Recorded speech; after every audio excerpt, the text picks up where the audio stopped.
Yo, what's going on, people? Welcome back to another Sunday Switch discussion. Now, unlike previous videos in this series where, for the most part, they are community-driven, you guys submit topics, I discuss them to the best of my ability. We're going to be doing things a little bit different today. We're actually going to be keeping things pretty topical, considering Nintendo had another major bombshell announcement. That's two in the month of January. We're only 1 month into the year, and Nintendo is somehow finding ways to stay relevant. So, good job, Nintendo. You are indeed learning. We are going to be discussing Nintendo Labo. Now, I need to address this before the video gets further on, because I already know the type of comment I am going to get, considering, well, it is the internet. Yes, I understand that I am not the target demographic for Nintendo Labo. Me being the hardcore, mature gamer that I am, and I'm using these quotation bunny ears very loosely, I am probably not going to find any amount of enjoyment out of this product. Who is Nintendo Labo marketed towards? Children. Who's going to have the most amount of fun with this product? Children. I accept that, I welcome it, and in that respect, I think Nintendo Labo is a great idea. Now, that being said, can we be real about life for a second? Can us adults stop damage controlling for $80 cardboard? $80 cardboard with the Nintendo logo. Just because it has that on it, somehow we gotta lower our standards for children. That is what I originally wanted to do with this video. I wanted to talk about the Nintendo Labo and why I think it's a horrible idea and why it's just another Nintendo cash grab and they're, out of touch with people. But the more I thought about it, the more I realized I just don't care about this. I don't care about Nintendo Labo, and not in the way that you expect. A lot of people assume that, when I was talking about Nintendo Labo and I was basically shitting on it, saying, yeah, you're paying $80 for cardboard, Nintendo, they can do whatever they want, they can sell you shit in a box and you'll be okay with that. But here's the thing. While I had my fun on Twitter for around an hour or two, after that, you guys want to know what I did? Instead of going out there and making a video talking about Nintendo being stupid, I went back, and since I just got a review code for it, shout out to Red Hook, I started playing Darkest Dungeon, and I'm having a lot of freaking fun with it. So much to the point where I forgot to record that video when I got home from work. And that's basically where I stand with it. I don't care about Nintendo Labo. I think that it appeals to who it's going to appeal to, and as it stands, Nintendo doing this other venture is not really a big deal. It seriously isn't, but I totally understand where a lot of people are coming from when it comes to, okay, Nintendo is exerting all this other effort into this cardboard garbage as opposed to fixing things with the Switch. I get it. I understand it completely. As a big critic of Nintendo Switch and what it's lacking, I understand how any amount of attention that Nintendo diverts away from this console is going to be deemed as, what the heck are you doing? Especially with how much they screwed up during the Wii and the Wii U days. If this was the Nintendo of then, where they were focusing more on the casual instead of the core gamer, I would be there with you guys, with your pitchforks and your tiki torches, complaining about Nintendo Labo, because if history, can be our guide to the future, whenever a company starts doing stuff like this is when they kind of start going downhill. I mean, look at what happened with Nintendo in the past 2 generations and Microsoft with the Kinect, so much to the point where they actually thought that people wanted Kinect with the Xbox, so they bundled it in, and that's why it was $500. But as it stands, man, this is its own separate thing away from the Switch. It's going to have its own little library, its own catalog. It's its own peripheral, so it's just whatever, man. I mean, it doesn't seem like they're diverting resources away from the Switch. I mean, they even told you guys straight up that this is something for kids. It's not for the core gamer. So if they're able to support this as its own little platform and do its own little weird things over there, hey, man, I'm all for it. A company has got to diversify its portfolio.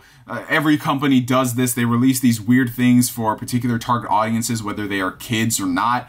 So it's just like, it's whatever, man. I mean, it's pretty simple in its nature, so how am I going to look getting on here talking about how I think Labo is going to be really interesting and creative for kids and students alike? No, I'm not going to do that because it doesn't matter to me. Is it going to have those benefits? Yeah, I'm sure. But it comes down to whether or not Nintendo is going to support this or they're going to drop it like all their other peripherals in the past. Like the amount of peripherals they released for the Wii that only were used for 1 or 2 games. You know what I'm saying? So Nintendo Labo, is it going to end up like this? I sincerely hope not. I think that they have something interesting here from a really basic perspective. Like, this is all you need. overpriced cardboard, and you can have fun. The imagination, the sky is the limit in this situation. So whether or not they support it with software down the road remains to be seen. Whether or not it's a success remains to be seen. But what we do know about Nintendo Labo thus far is that, yeah, it's overpriced beyond belief. This is $80 cardboard. And I know a lot of people are going to bring up the fact that you're not paying for the cardboard, you're paying for the software. Guys, you're paying $60 for tech demo stuff using overpriced cardboard. $20 for cardboard is still overpriced. Now, I'm sorry, I'm just being real. So from that perspective, I totally understand why people are shitting on this. I think that Nintendo is really egregious with their accessory prices. I mean, look at the Switch Pro Controller. I love that thing to death, but that thing is $70. Look at the Joy-Cons. If you need a set of Joy-Cons, it's $80. Like, this is a Nintendo thing to do, and unfortunately, until their fans realize that, you know, the only way to stop is to vote with our wallets, they're going to keep doing this, but that's another discussion for another day, maybe next week's video. But yeah, here's the thing, even though it's so overpriced, I think that it's starting to bring out a certain mindset in individuals. Because this is like a new hip thing, even though it's cardboard, it's starting to bring out the scalper mentality in people. And not just the scalpers who want to sell this online for triple the price. I'm talking about the people who want to get this for themselves or for their kids, and they know that if they don't buy this now, it's probably not going to be in stock for a while. You know, that Nintendo mindset that we got to create artificial shortages just to make it seem like everybody wants our product. That ridiculous stuff they pulled with the Super Nintendo Classic, the Amiibo, whatever. Another video for another day. Maybe that's going to be next week's discussion. But yeah, it's selling right now, and I assume that's because of the fact that, oh, if I don't get this now, I'm probably not going to have it. But it's going to be really interesting to see where this goes. Like, if it's a success, does this mean that kids are no longer tethered to their tablets? Because that's one of the biggest reasons why kids have kind of been skipping Nintendo consoles. Heck, even the 3DS to a lesser extent, even though it's sold a metric crap ton of units, let's be real, the amount of kids these days who have 3DSs compared to the original DS, it's not comparable at all. I think the 3DS has only sold half of what the original DS sold. So yeah, you can see that kids are more obsessed nowadays with their smartphones, with their Call of Duties and stuff you can't get on a Nintendo system. So if this thing is a success and it's able to bring kids away from their tablets and introduce them to the Nintendo Switch, man, that is a powerful thing, man. If a kid was not interested in getting a Nintendo Switch until they saw this little cardboard add-on, and then now that they have the Switch, they see that, oh, it has Mario and it has all these other games, bro, that is a new market entirely. And if it's a success because of that, dude, I think we all got to give Nintendo props. If they are able to tap into the kid audience again with cardboard just so they can get a Switch in the household and they can play it, bro, that's some, like, I got to give it up to Kimishima for that, man. I'm just being real here. That from a business standpoint, that's crazy. But speaking from a business to consumer side of things, the adoption rate for this is going to be strange because you need to own a Nintendo Switch to use Labo. So that's $300 plus $80, plus I assume they're going to pick up another game, and then you need the micro SD card if you want to have any enjoyment out of the Switch. So you're looking at close to $500 for this product. Yes, you are getting a new console that is head and shoulders better than the Wii, better than the Wii U, better than the 3DS, but as it stands, you know, are parents going to want to make that investment into getting this? They already bought their kid an Xbox or a PlayStation, you know, and an iPad. So will they want to fork the extra money for Nintendo Labo? It remains to be seen. I personally think this would be a much better value than them buying like a Wii U for their kids when it came out. Because you are getting a superior system. I fucking love the Switch. And then, yeah, like what's going to happen with the replacements when this cardboard breaks? Let's be honest. This is geared towards kids.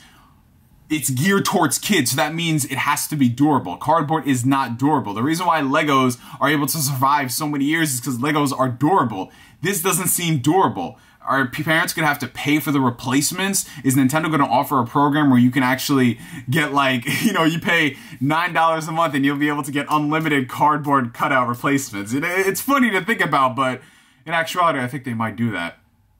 Or they might just say, too bad, so sad, go buy more cardboard. $80 cardboard, man. That's just wild, man. And they're going to get away with it because people don't know any better, especially grown-ass people who say they're buying it for their kids, but they're going to be doing videos of them unboxing it. You know what? This doesn't need to be that type of video. This doesn't need to be that type of video. Them doing that to themselves is destruction and sell, whatever. Anyways, me for now, my name is NGS signing out. I'm sorry this isn't the video a lot of you guys were expecting about Nintendo Labo and how it's just there, but that's honestly what it feels like to me, man. If we keep getting the quality, consistent updates for the Switch, I'm gonna be happy. Let them do all the Labo that they want to do, man. Screw that noise. I still got my quality games, and I'm about to go play a game right now, man. I just picked up Digimon Story Cyber Sleuth Hacker's Memory, and I'm about to be no life in this. Like, no joke, man. For now, my name is NGS signing out. Like always, I will catch you guys later. Peace.